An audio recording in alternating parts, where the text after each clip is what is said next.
Hey quilting friends, it's Carolina Moore, your favorite sewing and quilting YouTuber here, and today I've got a fun video for you where I'm going to show you micro quilting.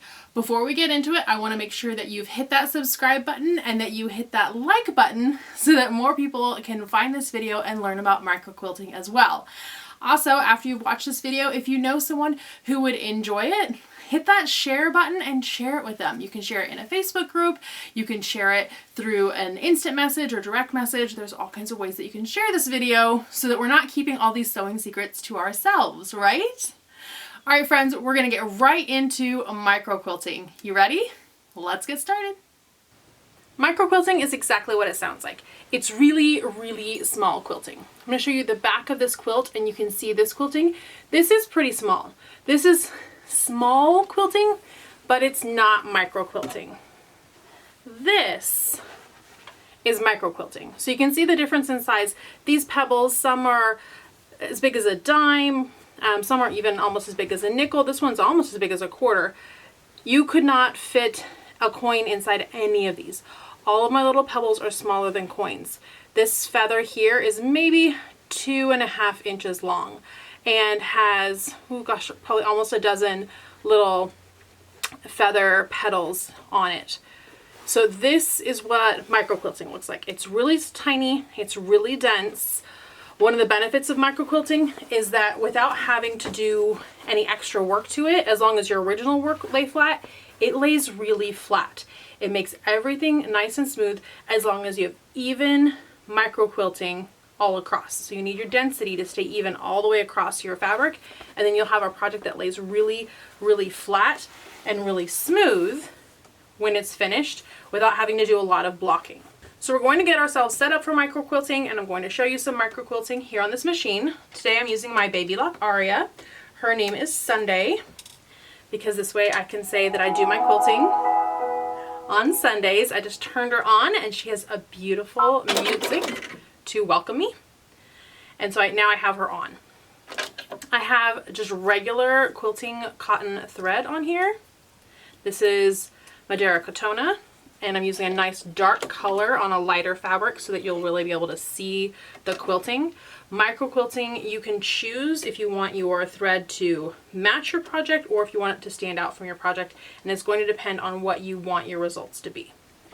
So I have on here just my regular 1/4 inch foot, and I'm going to go ahead and take this off, and I'm going to put on a foot for doing free motion quilting. So this is an open toe foot. It's open at the front. It's often used for embroidery, but there are lots of different free motion quilting feet out there, and you want to try different ones and see what you like. So there we go. I have that on there nice and tight. I keep my feet that I use a lot handy in one of these little mini stash and store from It's So Emma, and it just fits right here underneath my extension table, and I have everything handy. So I have one of these slider mats. This one is older, needs a little bit of replacing. I've got a big rip in it. I'm gonna go ahead and put the rip to the back, and it shouldn't be a problem, but I'm definitely needing a new one. And you can see some little water drops on there. I just washed it with a little bit of soap, which makes that back re-sticky. You just use a little bit of soap and water, and then you shake it dry. You can dry the top with a towel. You don't want to dry the bottom with a towel because you don't want any extra lint in there. I didn't talk about my bobbin. I just have regular bobbin thread in there. Today I have a gray bobbin thread. You can use a finer bobbin thread, like an 80 weight or 100 weight down in your bobbin if you like. It's up to you. And then I have my fabric. This is just 2 layers of fabric with a piece of batting sandwiched in between, and I've spray basted these together so that they won't shift from one another. And this is what we call a practice sandwich. It's a scrap of batting, nothing fancy, with just some fabric scraps on top. When you first start practicing, you definitely want to work on just practice sandwiches, and then you can work your way to quilts. If you want to know how to do this kind of quilting or any kind of quilting on a big quilt and how to maneuver that underneath your sewing machine, I do have a video on quilting big quilts with your sewing machine, and you'll find that link down below. So if you go down into the description box of this video, you'll find the link on how to quilt big quilts with a regular sewing machine. Okay, I'm going to thread my needle.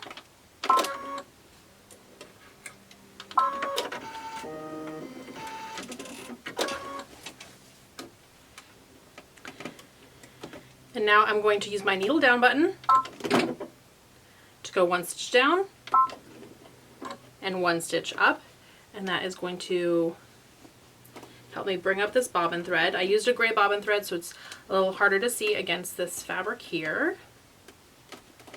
And now I can lower my presser foot. If you have a more manual machine, you may have a lever underneath somewhere to lower your feed dogs. On this machine, I just press a button. This lifts up a little bit for my foot, and it lowered my feed dogs. And the slider would help if you had your feed dogs going, but lowering those feed dogs is a great way to give yourself control. The feed dogs are what move the fabric. We don't want the machine to move the fabric. We're doing all the moving of the fabric. And so we lower those feed dogs, give them a break, and we're gonna go and move our fabric. For my first couple stitches, I want to just hold on to these tail threads just to give them some tension.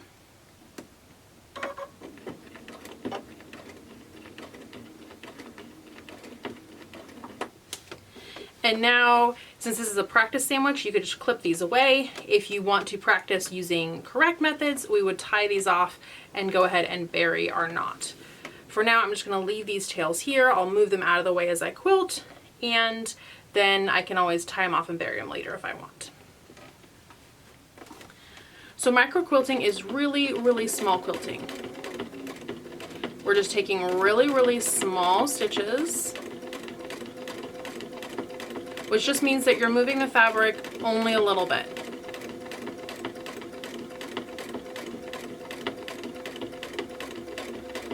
I think Pebbles are one of the easiest designs for quilting because you're just drawing circles. A simple way to think of Pebbles is like a big pile of soap bubbles.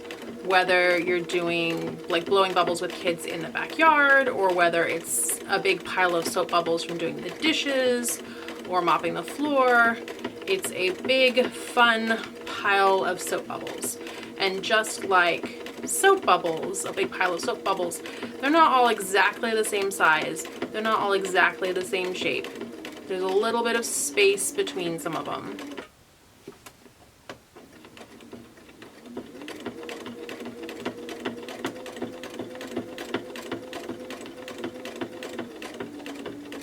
Now I'm trying not to get my hands too in the camera. I want you to be able to see what's going on, but I stabilize my fabric on both sides with my hands, and because I'm right here on the edge, I'm able to just kind of like grab this edge a little bit with my fingers and do my quilting. And if you make a little mistake right there, I kind of went into my bubble a little bit. Well, now you can't see that mistake anymore. Another really fun, simple design when quilting is to add a swirl in one of your bubbles. So we'll go ahead and make a bigger, and then we're just doing a little snail's tail, and then I back out right exactly on top of the line I just made. No worrying about spacing. I'll do another one right next to it. Just a little bit bigger bubble. And a little snail's shell. And I'll do one more. Usually I don't put them right next to each other, but why not? These also look a little bit like little rosebuds. So little snail shells, soap swirl bubbles, rosebuds. You can give them whatever name you want while they make you happy. And once you've done some little snail shells like this, you might say, okay, well, I want to do some actual swirls.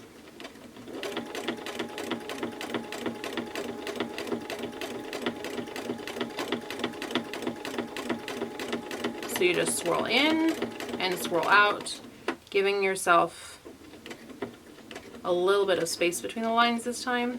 And if you want, you can backtrack right on yourself and then close this circle. Going around.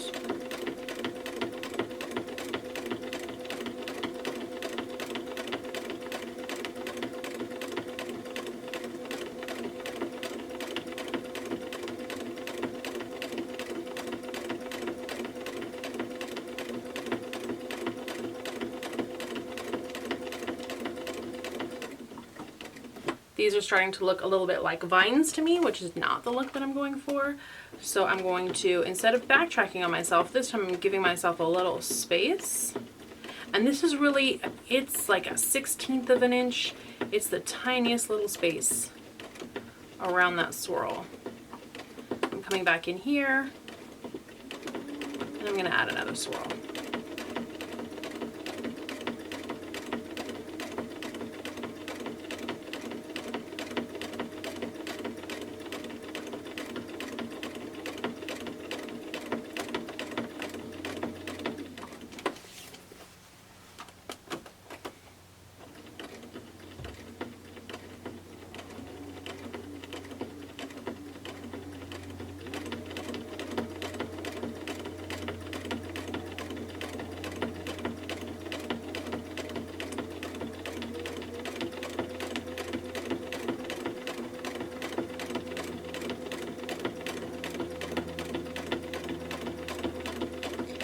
Over here where my bubbles are. So I'm just going to add a couple more bubbles.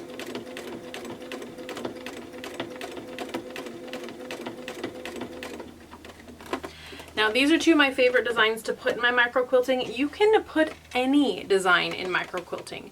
You could micro quilt a stipple if you wanted, and a micro quilted stipple looks really, really cool. If you haven't mastered the stipple yet, it seems like a really basic design, but it's not always as beginner friendly as we might like. A great stipple is the swirly stipple. So we can micro quilt. These are just little cursive loops, ease.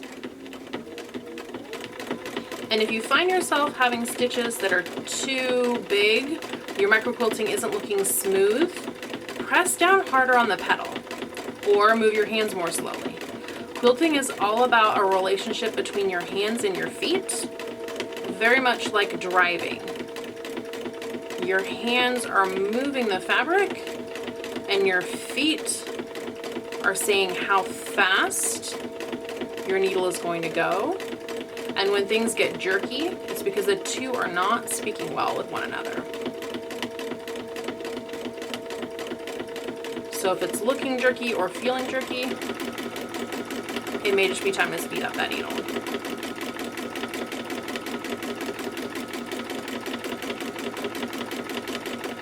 The fun thing about this design is if you ever find yourself kind of stuck in a corner, you absolutely can go cross back over yourself,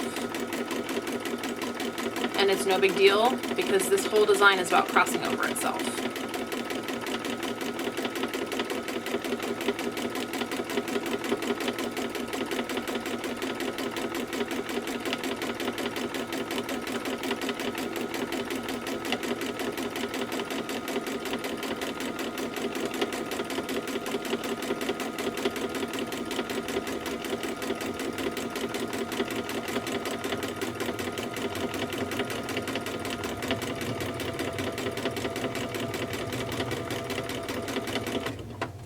All right, I'm going to quilt myself back over here, and then I'm going to show you one of my other favorite designs for using in micro quilting, and that is the feather. For the feather, for me personally, I like to start at the bottom and have the tip of the feather going away from me. I find that's easier. Different people are going to have different experiences. It's up to you. I also recommend that you try feathers bigger first before you shrink them down, but it's completely up to you.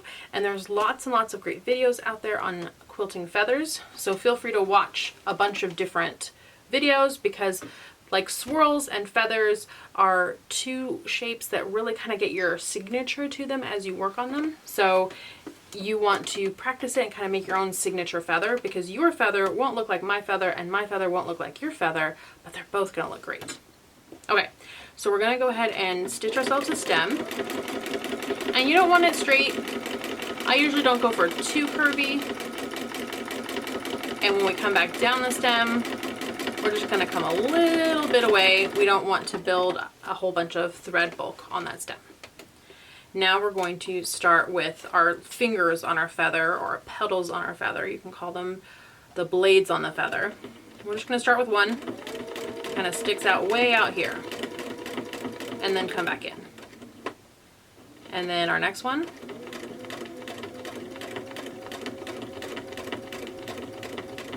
And you're coming back in. And when you're coming in on your feather, you're arcing back in towards the stem. So these aren't coming straight out. Now this one, I'm going to make it a little shorter and a little fatter,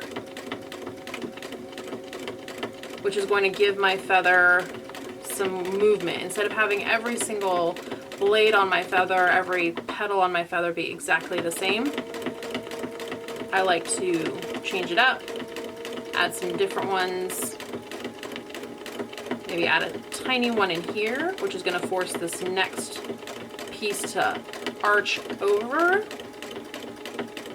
which is a fun look.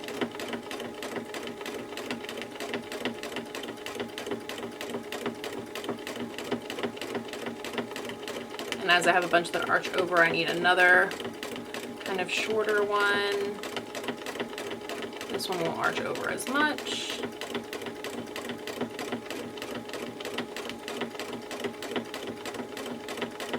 That one didn't quite work out the way I wanted, but honestly, no one's going to notice. It's micro quilting. No one's ever going to look at this feather as closely as I am and as you are right now. Well, I guess everyone who watches this video will, but really, in a quilt, no one would ever see that feather right there, which is not at all what I would have wanted for that feather. It's okay, she's in there. Nobody's going to know. Now I'm going to go back and echo around the outside. I like doing this, it makes the feather stand out. A second option would be to go back down through that stem of your feather, which would build up a little bulk on your stem if you wanted. If you had made this stem a little thicker, you could go back through and do like a zigzag or do a string of pearls down your stem instead of echo quilting it. Those are all options.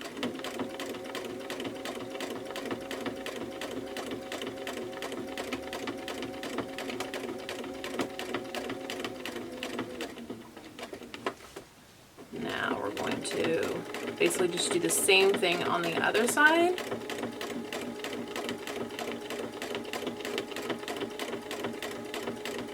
I'm not trying to mirror the two sides. It wouldn't be possible anyway because I have a concave and a convex side of my curve. So mirroring them is not even possible. Now I have these that are all really lined up. I like my feathers to be a little more wild, so I'm going to add a big funky piece right in here.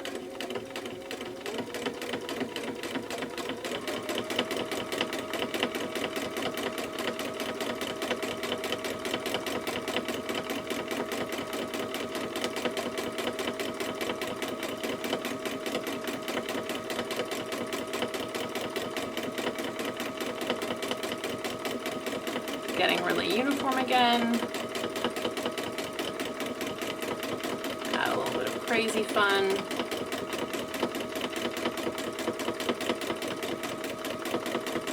There we go.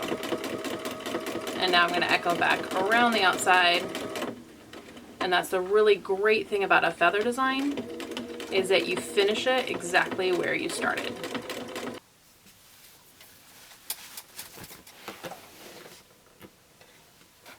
So these are some different fill designs that you can use when micro quilting, and as you can see, they can come together to add a lot of texture and a lot of interest to a simple quilt.